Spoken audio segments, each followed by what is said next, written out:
And yes, you have been exploring AI for quite some time. So more than 6 years, nearly 6.5 years with your AI in Education podcast with that Dan Bowen. And you claim to have read 250 research papers.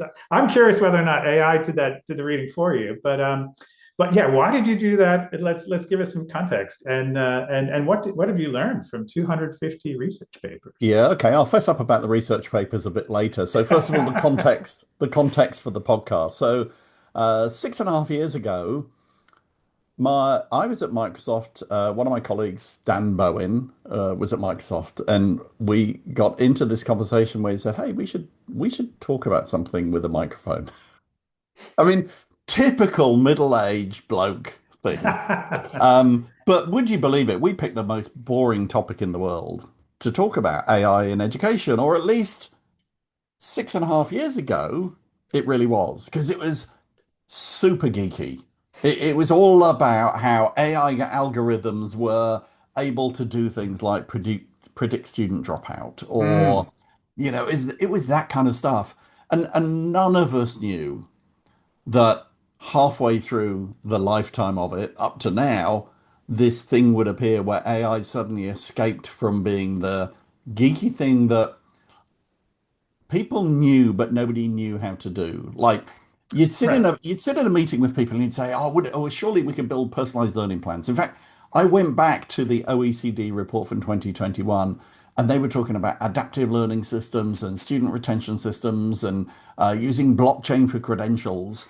And I'm pretty sure that when you were having those conversations, you'd be in a room with 6 or 8 people, and down the other end of the table was somebody with a hoodie, and you didn't know which department they were from, and they didn't say very much, but they were the person that went and did things. The one So, person who understood what you're talking about. Right.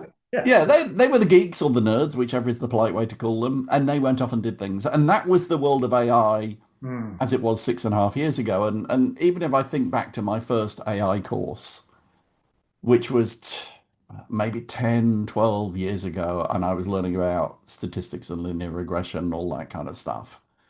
All of that is forgotten now Yeah.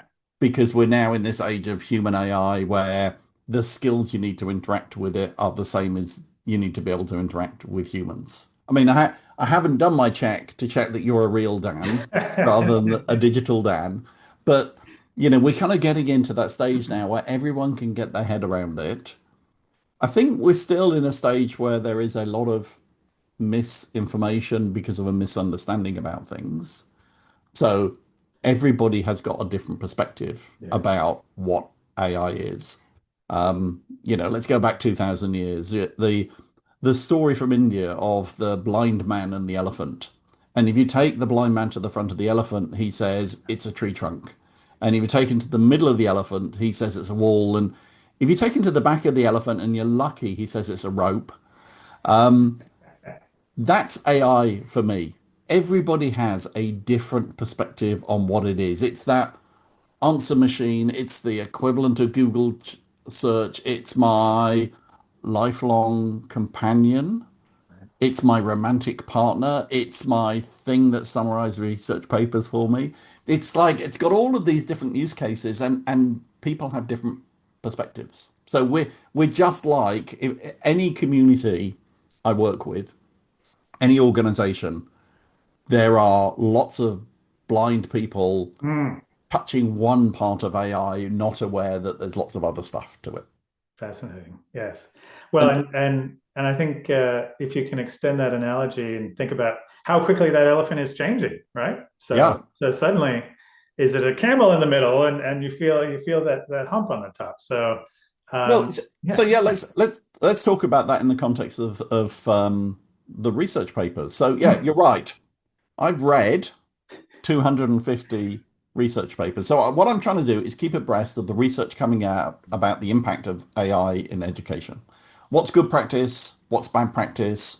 What case studies are there that are out there that are informative, that are evidence-based? Um, and so I read a stream of research reports.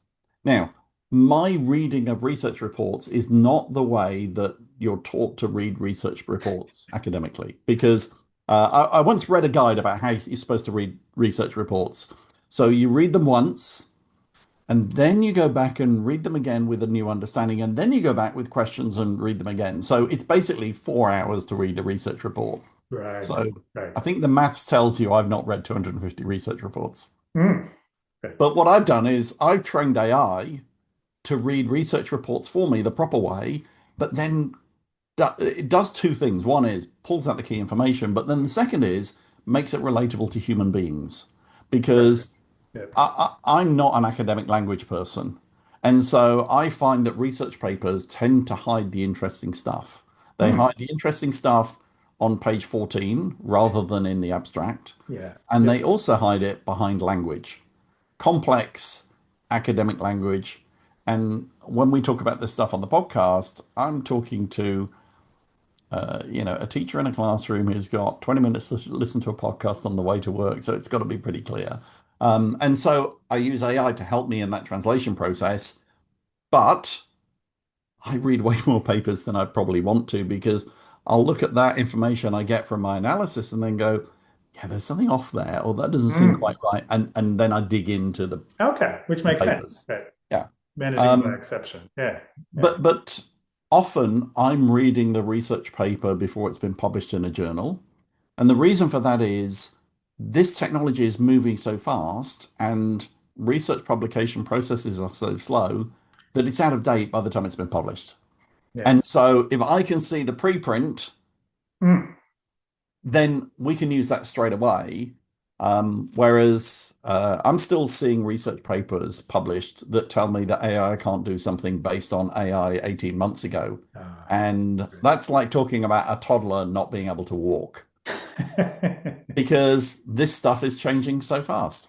That's right.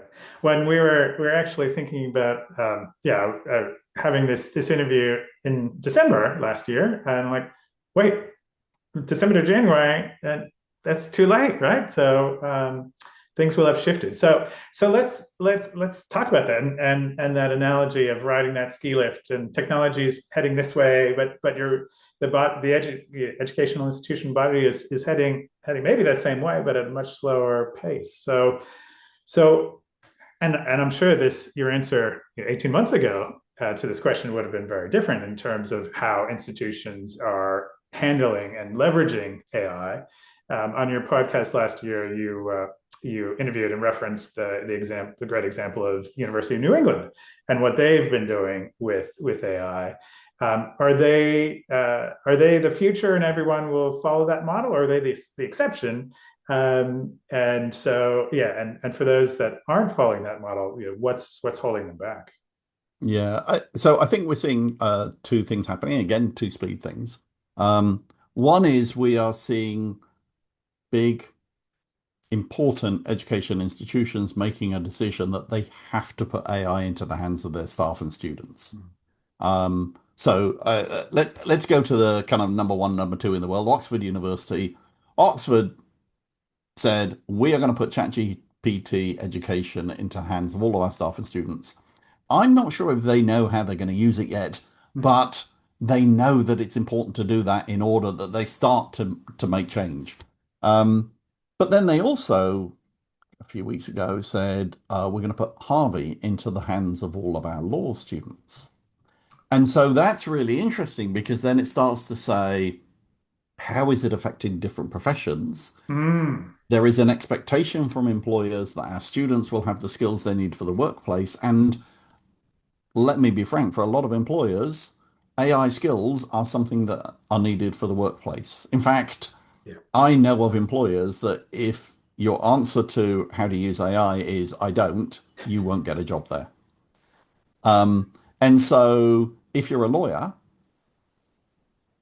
in the future, and for many law practices now, you will need to be using AI systems. And so the Harvey AI is the biggest legal AI system.